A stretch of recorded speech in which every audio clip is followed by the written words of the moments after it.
तो जैसे हमने देखा कि ये सेक्टर में बहुत सारे लोग जो हैं वो एम्प्लॉय करते हैं, जैसे छोटे-छोटे काम करते हैं, जैसे गलियों में या रिपेयरिंग का काम। और कुछ फार्मर्स जो हैं वो अपना काम करते हैं, उनको लेबर को मतलब हायर करने की ज़रूरत पड़ती है जब उनकी रिक्वायरमेंट होती है। तो बेटा ये चीज़ें सारी होने के बाद अगर हम ये अनऑर्गेनाइज़ सेक्टर को प्रोटेक्ट करना हो तो उनके वर्कर्स को हम कैसे प्रोटेक्ट कर सकते हैं? ये आपको क्वेश्चन जो है आपको 3 मार्क्स का जनरली आता है। तो द ऑर्गेनाइज़ सेक्टर जो है वो बहुत सारी जॉब ऑफर्स करता है and but the employment opportunity in the organise sector जो है वो बहुत ज़्यादा स्लो है कि हर किसी को जल्दी से वो नहीं मिल सकती। और ये कॉमन है कि मैनी ऑर्गेनाइज सेक्टर जो है वो अनऑर्गेनाइज सेक्टर पे एंटरप्राइज करते हैं, जैसे कि वो ऐसी स्ट्रेटजीज अपनाते हैं कि जैसे कि टैक्सेस ना देने पड़े और जो रिफ्यूज़ टू फॉलो लॉज, जैसे कि वो कई ऐसे लॉज नहीं अपनाते हैं कि लेबर्स को प्रोटेक्ट किया जाए। अब इस रिजल्ट से क्या है, large number of workers are force to enter the unorganise sector jobs which pay a very low salary. कितने कि जिसके कारण जो है उनको बहुत सारे लोगों को ऐसे मतलब ज़बरदस्ती अनऑर्गेनाइज सेक्टर में जाना पड़ता है जहाँ पे बहुत सारी सैलरीज जो हैं वो लो होती हैं। और कई बार ये होता है कि उनको एक्सप्लॉइट किया जाता है, not paid way fair wage. कहते हैं कि उनको ये देखा जाता है कि उनको अच्छा वेज नहीं मिलता है, देयर अर्निंग्स जो हैं वो बहुत लो होती हैं, वो रेगुलर नहीं होते हैं, जॉब स्ट्रक्चर जो होता है सिक्योर नहीं है, उनको कोई भी बेनिफिट नहीं मिलते हैं। Since the 1990s it is common to see large number of workers losing their job in the organise sector.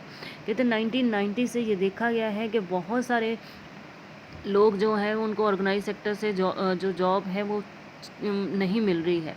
These workers जो है उनको अनऑर्गेनाइज सेक्टर में जाना पड़ रहा है, वहाँ पे लो अर्निंग में। Hence the beside the needs for more work there is also need for protection and support the workers in the unorganise sector. अगर हमने ये मानते हैं कि अनऑर्गेनाइज सेक्टर में हमें काम करना है, बट इसके अलावा हमें उन वर्कर्स को सपोर्ट करने की ज़रूरत है और एक ज़रूरत है कि उनको प्रोटेक्शन भी दी जाए। Who are these vulnerable people who need protection. कहते हैं कि ये लोग कौन हैं और उनको कैसे उनको प्रोटेक्शन दी जा सकती है। रूरल एरियाज़ में अनऑर्गेनाइज सेक्टर में मोस्टली आप देखते हो कि लैंडलेस एग्रीकल्चर लेबर जो हैं, स्मॉल और मार्जिनल फार्मर्स जो हैं, शेयर क्रॉपर्स हैं, आर्टिसन जो हैं जैसे कि वीवर्स हैं, ब्लैक स्मिथ्स हैं, कारपेंटर्स हैं, गोल्ड स्मिथ्स जो हैं, nearly 80% of rural household जो हैं in India are in small and marginal farmer category. तो ये सारी चीज़ें जो आती हैं ये स्मॉल या मार्जिनल कैटेगरी में आते हैं। These farmers need to be supported through adequate facility for timely delivery of seed। In farmers को हम कैसे प्रोटेक्ट कर सकते हैं या सपोर्ट कर सकते हैं कि उनको टाइम पे जो है सीड्स की डिलीवरी कराई जाए, एग्रीकल्चर इनपुट्स दिए जाएं, क्रेडिट दिया जाए, स्टोरेज फैसिलिटीज़ दी जाएं या मार्केट आउटलेट्स वगैरह जो हैं वो प्रोवाइड कराए जाए। अर्बन एरियाज़ में क्या होता है कि अनऑर्गेनाइजर जो सेक्टर जो हैं उनके मेनली वर्कर जो स्मॉल स्केल इंडस्ट्रीज़ में होते हैं, कैजुअल वर्कर्स जो जैसे कि कंस्ट्रक्शन, ट्रेड और ट्रांसपोर्ट में होते हैं, those who work as a street vendor जो लोग गलियों में हेड लोड वर्कर्स की तरह काम करते हैं, गारमेंट मेकर्स की तरह काम करते हैं, रैग पिकर्स हैं, रैग पिकर समझते हो ना, जो कचरा उठाने वाले होते हैं। स्मॉल स्केल इंडस्ट्री को गवर्नमेंट के सपोर्ट की बहुत ज़्यादा ज़रूरत होती है, जहाँ पे उनको रॉ मटेरियल प्रोवाइड करवाया जाए, मार्केट का आउटपुट दिया जाए। और कैजुअल वर्कर्स जो होते हैं वो चाहे गाँव में हो चाहे वो शहर में हो, उनको प्रोटेक्ट करने की बहुत ज़्यादा ज़रूरत है। We also find that majority of workers from schedule caste, tribes, backward communities जो हैं वो अनऑर्गेनाइज सेक्टर में मिलते हैं। इनमें beside getting the regular and low paid work, कहते हैं कि चाहे वो इरेगुलर हो या उनको लो पेड वर्क हो, ये वर्कर्स जो हैं वो सोशल डिस्क्रिमिनेशन फेस करते हैं। प्रोटेक्शन और सपोर्ट जो अनऑर्गेनाइज सेक्टर जो है उनमें नेसेसरी होता है कि वो इकोनॉमिकल और सोशल डेवलपमेंट जो है वो दोनों देखें। सो बेटा ये this is the chapter and हम इस चैप्टर में आपको पता है कि हमने पढ़ा है कि जैसे कि जो पहले तो हमने देखा कि हमारे आसपास कौन कौन सी एक्टिविटीज़ होती हैं, उनको कैटेगराइज किया गया। फिर उन एक्टिविटीज़ को हमने 3 सेक्टर में देखा, फिर एनालाइज किया गया कि कौन सा सेक्टर जो है ज़्यादा एम्प्लॉयमेंट है। फिर यहाँ फिर हमने पढ़ा है कि कैसे हम जो है वो और एम्प्लॉयमेंट को क्रिएट कर सकते हैं। फिर हमने पढ़ा है कि जैसे जो ऑर्गेनाइज और अनऑर्गेनाइज में अनऑर्गेनाइज सेक्टर में हम कैसे लोगों को और क्रिएट कर सकते हैं। नेक्स्ट आता है कि सेक्टर्स जो हैं ओनरशिप पब्लिक और प्राइवेट सेक्टर में। अब आपने ये देखते हो अनदर वे जो क्लासिफाइंग इकोनॉमिक एक्टिविटीज़ जो हैं वो बेसिस और मतलब एसेट्स के ओन पे होती हैं, जैसे कि पब्लिक सेक्टर है वो government own most of the assets होते हैं, provide the all the services. जैसे गवर्नमेंट की गवर्नमेंट ऑथराइज्ड होता है और उसमें बहुत सारी सर्विसेज जो है प्रोवाइड की जाती हैं। प्राइवेट सेक्टर जो होता है वो डिलीवरी और सर्विसेज जो है कि होता तो वो प्राइवेट है, बट उनकी जो सर्विसेज जो हैं वो कुछ ही लोगों के हाथ में होती हैं, चाहे वो इंडिविजुअल हों चाहे वो कंपनीज हों। रेलवे, पोस्ट ऑफिस जो है वो पब्लिक सेक्टर के एग्जांपल है, जहाँ पे टाटा आयरन स्टील लिमिटेड है, जो रिलायंस इंडस्ट्री है, ये प्राइवेट ओन्ड है।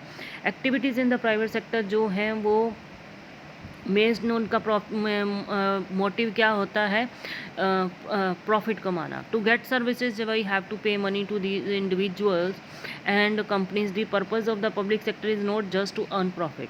कहते हैं गवर्नमेंट जो पब्लिक का उनका कोई भी जो मोटिव जो होता है कि प्रॉफिट नहीं होता। Government raise money through taxes.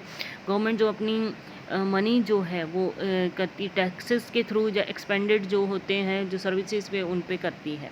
Modern day government जो है वो बहुत सारी होल रेंजेस पे एक्टिविटीज़ पे पैसा खर्च करती है। और वो कौन सी एक्टिविटीज़ होती हैं और गवर्नमेंट ऐसी एक्टिविटीज़ क्यों करती है।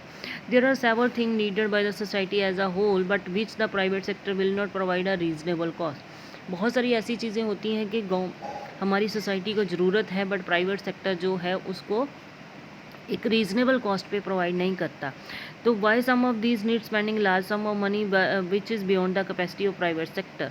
कहते कि क्यों ऐसी चीज़ें की जाएं जहाँ पे प्राइवेट सेक्टर से वो की कैपेसिटी से बाहर जाएं। After collecting money from thousand of people who use this facilities not easy. कहते कि जब हम ये सारी पैसा लोगों से खर्च करते हैं तो उनको फैसिलिटीज़ प्रोवाइड करना कोई आसान काम नहीं है। अगर हम लोगों even if they to provide these things they would charge a high rate for their use। कहते कि उनका यूज़ पे उनको हाई रेट दिया जाता है। जैसे कंस्ट्रक्शन ऑफ रोड्स हैं, ब्रिजेज़ हैं, रेलवे हैं, ये सारी चीज़ें जो हैं बनाई जाती हैं। Government have to undertake such heavy spending and ensure that facilities are available for everyone. Government इन चीज़ों के ऊपर अपना कंट्रोल लेती है ताकि हर किसी को फैसिलिटीज़ जो अवेलेबल कराई जाए। There are some other activities, जैसे कि गवर्नमेंट को सपोर्ट करना पड़ता है प्राइवेट सेक्टर को, and the private sector may not continue their production और business unless government encourages it. जब तक गवर्नमेंट उसको नहीं बोल सकती, प्राइवेट सेक्टर जो है वो अपना बिजनेस वगैरह जो है वो तब तक नहीं चला सकते। अगर एग्जाम्पल के जैसे एक इलेक्ट्रिसिटी बेचने का काम जो है कि जैसे at the cost of generation में push of the cost of production of goods in many industries. कहते हैं कि उनको मैनी इंडस्ट्रीज़ की कॉस्ट बढ़ जाती है। जैसे मैंने unit specially small scale units जो यूनिट हैं might have to shut down. कई बार जो छोटी इंडस्ट्रीज जो हैं वो बिजली के खर्चे के कारण ही बंद हो जाती हैं। Government here steps in by producing and supplying electricity at rates which these industry can afford. तो गवर्नमेंट फिर जो इलेक्ट्रिसिटी का सप्लाई जो तब करती है जब उनको एक रीजनेबल रेट पे जो है वो दिया जाता है। Similarly the government of India buys wheat and rice from the farmers a fair price. एक अच्छे प्राइस पे जो है गवर्नमेंट जो है वो गेहूं और चावल खरीदती है। This is it stores in its godown and sells at a lower price to the consume through ration shop. फिर गवर्नमेंट जो गरीबों के लिए राशन शॉप्स के थ्रू जो है उनको रीजनेबल रेट पे बेचती है। जैसे कि हमने 9th में फूड एंड सिक्योरिटी चैप्टर में पढ़ा था। Government has to be a some of the cost. Government को कुछ खुद भी इसके कॉस्ट को झेलना पड़ता है।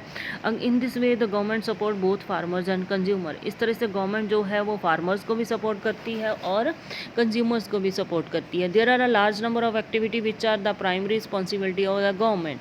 कहते कि इस तरह से बहुत सारी ऐसी एक्टिविटीज़ जो हैं जो गवर्नमेंट जो है वो प्राइमरी लेवल पे इनका रिस्पॉन्सिबिलिटी लेती है।